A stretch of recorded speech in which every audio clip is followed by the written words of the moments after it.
Aujourd'hui, on s'intéresse à une discipline tout droit venue des États-Unis. On est dans un cadre exceptionnel chez Arnaud en Gironde.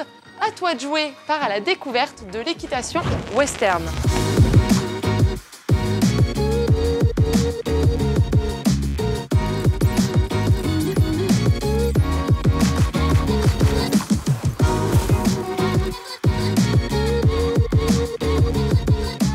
Née au 19e siècle, l'équitation western a été créée par les cow-boys qui convoyaient le bétail à travers le continent.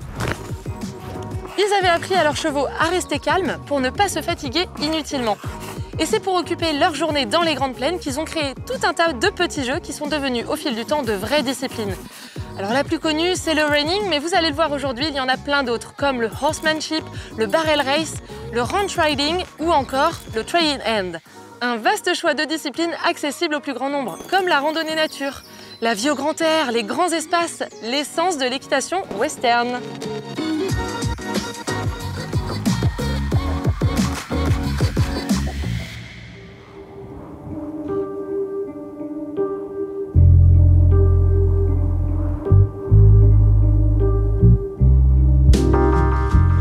Moi, je suis chanceuse, j'ai la vraie selle de choix.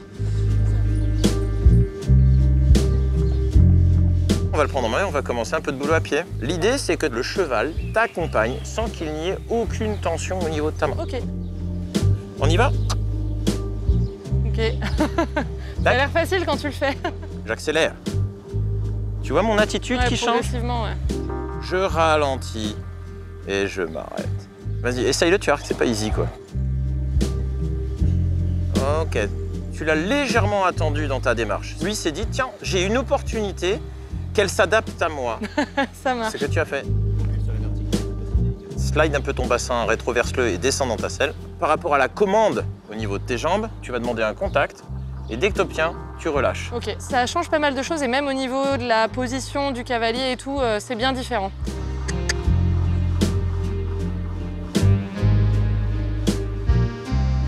J'arrive même pas à l'arrêter, je suis censée l'arrêter avec mon bassin. J'arrive pas à l'arrêter. J'ai l'impression de retomber en enfance et de redécouvrir l'équitation, quoi. Quand tu arrives et que tu découvres l'équitation western, tu te rends compte que c'est pas super fastoche comme ça à faire d'emblée. À chaque fin de cours, ou en général le lendemain, je reprends toujours un cheval, histoire de lui recaler, on va dire, ses caudales.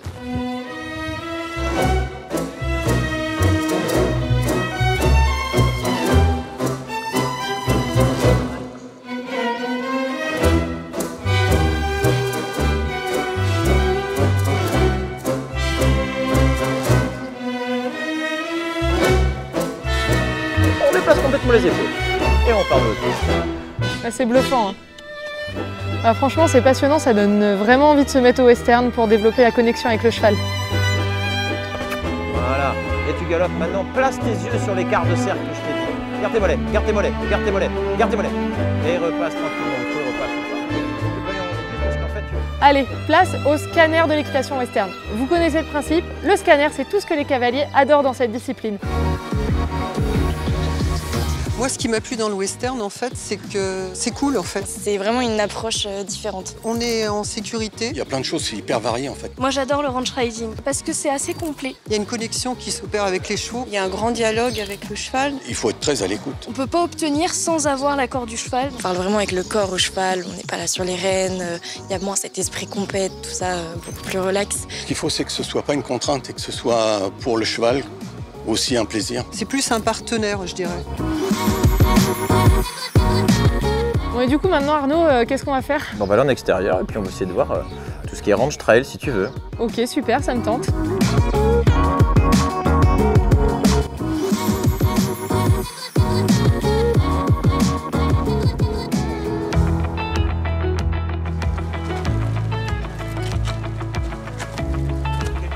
Tu veux essayer?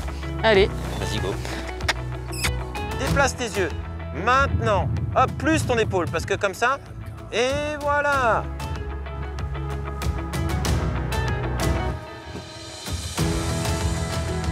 À toi. Garde ton couloir de jambes. Ok? C'est qu'en fait, j'utilisais pas assez mes jambes, je pense aussi. À gauche, à droite, à gauche, à droite. Et là, t'as fait 0 touche. Je me rends compte que j'ai trop de mains. C'est ça qu'on essaye d'apprendre dans ce type d'exercice, c'est comment le cavalier va pouvoir relâcher ses ailes. Bon allez, Boomer et moi, on va faire un petit break et on va aller retrouver Arnaud pour l'interview. C'est parti. Je vais te donner 3 mots pour parler d'équitation western et tu vas me dire si ça colle. Ok. Et ben le premier mot, ça va être connexion. Je pense que c'est le mot fondamental et la base à tout le travail qu'on a pu établir. Tout à l'heure, lorsque tu étais en selle, tu as eu ressenti exactement qu'à chaque fois que tu demandais quelque chose, tu avais une réponse. C'est que la connexion était établie. Et surtout, par exemple, quand on était à pied, je me suis rendu compte que c'était vraiment important de travailler cette connexion et de maintenir un lien et que le cheval, il pouvait vite se désintéresser de moi. Tu as complètement raison. Cette connexion, elle est complètement fugace, elle est complètement variante. Tu sais, on a l'impression qu'on est sur des satellites avec une connexion instable. Donc ça veut dire qu'à chaque fois, tu dois faire en sorte que ton cheval soit toujours attentif à ce que tu fais. Du coup, le deuxième mot, Arnaud, c'est diversité. Effectivement, en équitation western, on parle d'une équitation au sens large et qui, à l'intérieur, a beaucoup de disciplines. Tu vas te retrouver avec des disciplines de dressage, des disciplines de performance, des disciplines de ranching, des disciplines de vitesse. Tu peux choisir parmi tout ça.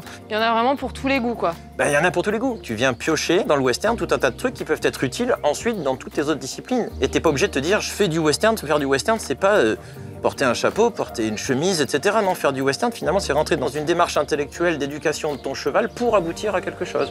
J'ai bien vu ce matin que tu avais des cavaliers de tous les âges. C'est une discipline, finalement, où tu peux rencontrer plein de cavaliers différents. À n'importe quel âge, tu peux commencer l'équitation western, puisque ça n'a pas de prérequis physiques importants. Il y a une notion de sécurité totale. J'ai bien conscience que, la preuve, j'en suis le premier, c'est qu'on n'a pas envie de tomber parce qu'on ne rebondit plus. Hein.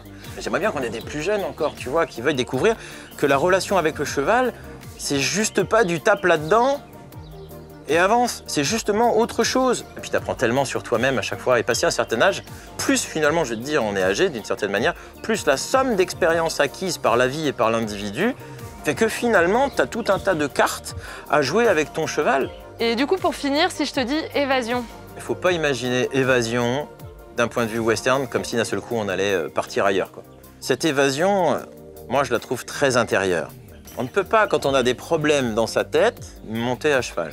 Il faut forcément vider. Et le simple fait de vider, eh ben, ça fait vachement de place déjà pour pouvoir s'évader à l'intérieur de soi-même, laisser la place à la relation avec l'individu. Puis je pense que ce qui est intéressant aussi en équitation western, c'est que finalement, tu peux rapidement partir en extérieur avec des chevaux hyper sécures et aller te balader et profiter des chemins. Ça se décline en rando et puis le monde est notre terrain de jeu. Ah, franchement, le cadre, il est idyllique là, Arnaud. Vous avez vraiment de la chance. J'avoue. Si à ton tour, tu as envie de tester l'équitation western, tu peux retrouver tous les clubs de ta région sur le site FFE. Le lien s'affiche juste ici. Et nous, on se donne rendez-vous très vite pour une nouvelle discipline.